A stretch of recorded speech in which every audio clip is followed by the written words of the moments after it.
Au nom du Père et du Fils et du Saint-Esprit. Amen. Viens, Esprit consolateur, viens, toi qui connais nos peurs, viens, apaise notre cœur, toi le défenseur. Le Seigneur soit avec vous.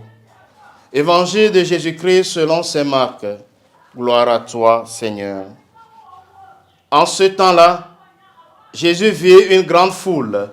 Il fut saisi de compassion envers eux, parce qu'ils étaient comme des brebis sans berger.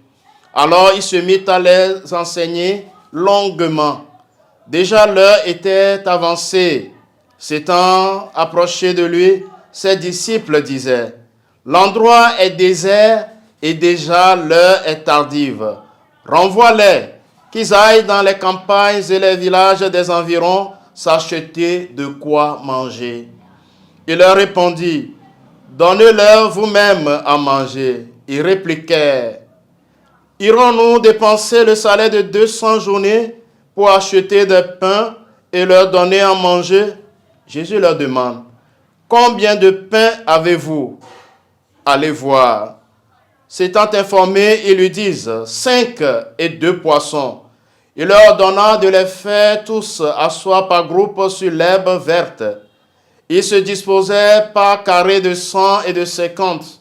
Jésus prit les 5 pains et les 2 poissons, et levant les yeux au ciel, il prononça la bénédiction et rompit les pains. Il les donnait aux disciples pour qu'ils les distribuent à la foule. Il partagea aussi les 2 poissons entre eux tous. Ils mangeaient tous et furent rassasiés.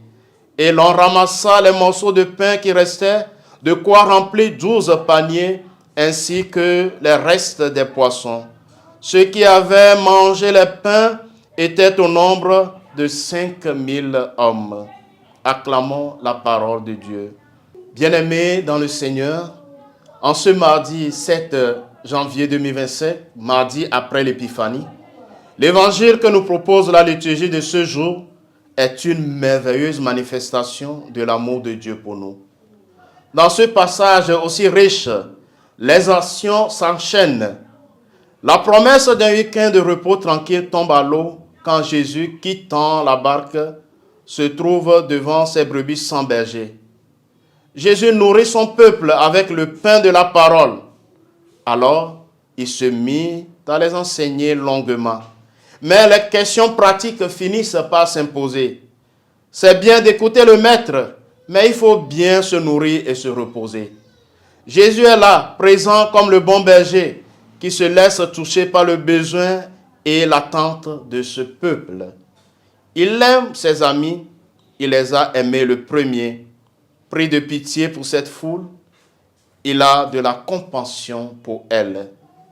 Jésus, qui a eu pitié de cette foule, continue aujourd'hui encore d'avoir pitié de chacun d'entre nous. Et pour nous, l'Eucharistie est une école du don total de soi, manifestation du don de Dieu. Le Christ connaît notre faim et il est là pour nous nourrir de sa parole, de son corps et de son sang, pour que nous puissions avoir la vie éternelle. Le Seigneur soit avec vous. Que Dieu Tout-Puissant vous bénisse, le Père et le Fils et le Saint-Esprit.